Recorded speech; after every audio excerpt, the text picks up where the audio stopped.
Mickey17 is directed by Bong Joon-ho, and as usual, it was not terrible, bad, boring, or mediocre. The film focuses on a not-so-bright member of a spaceship whose sole purpose is to be able to die and be printed back to life, essentially making him a lab rat to those around him. Now, Bong Joon-ho has been on an interesting path as of the past 10 years. He's gone back and forth between making American movies, like Snowpiercer and Okja, to then making Best Picture winner Parasite in his home country of South Korea. Now, I'm a big Joon-ho fan, but I've always found his South Korean movies to be far superior to his American ones. Mickey17 is no exception, as it's not as captivating as something like Parasite or Memories of Murder, but it's still a well-rounded film. The themes are somewhat repetitive of other Bong Joon-ho movies, focusing on the financial and economic struggles of life. In this case, specifically looking at the individual worker and how their soul-crushing job can isolate themselves from their own identity, how others around them only want to take advantage of them for their own means. Although Bong Joon-ho, as well as others, have covered these themes extensively in their other films, I still felt there was a good amount to chew on in this film to be worthy of existing in its own right.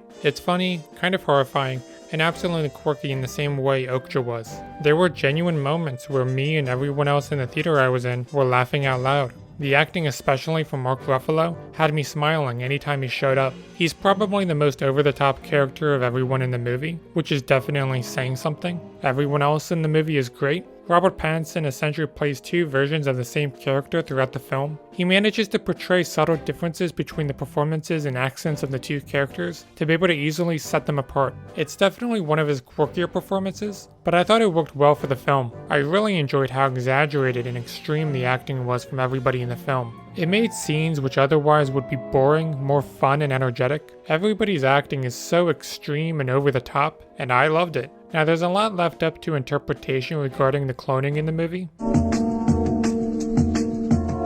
Now, the movie never tries to explain how exactly Mickey is able to keep his consciousness after dying, and I think this is done on purpose. Like, you have to ask yourself, when Mickey dies and a new one is printed out, is that the same Mickey as before? As in, do they possess the same conscious experience? Or is the Mickey that dies consciously dead forever, and the new Mickey is just basically a replica of the conscious experience the previous Mickey had up until they died? With this being said, I think it makes sense the film wouldn't expand upon this, as from Mickey's point of view, he wouldn't be able to tell if he is actually dying or not. If you're just printed out as having the same memories and experiences and thoughts as your previous self, you're going to assume your previous self is yourself.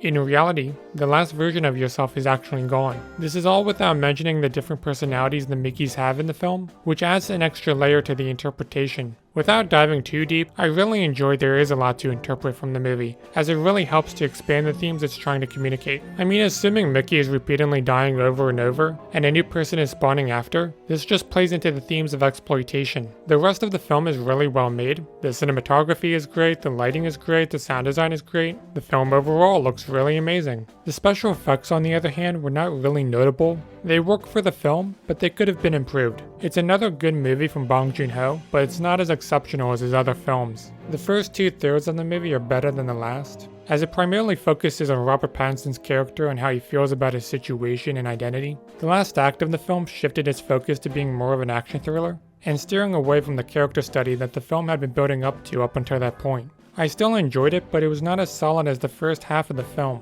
The last scene of the movie does bring itself back around, but by then I was wondering why the film had left the plot to begin with. Unsurprisingly, this movie has been a box office.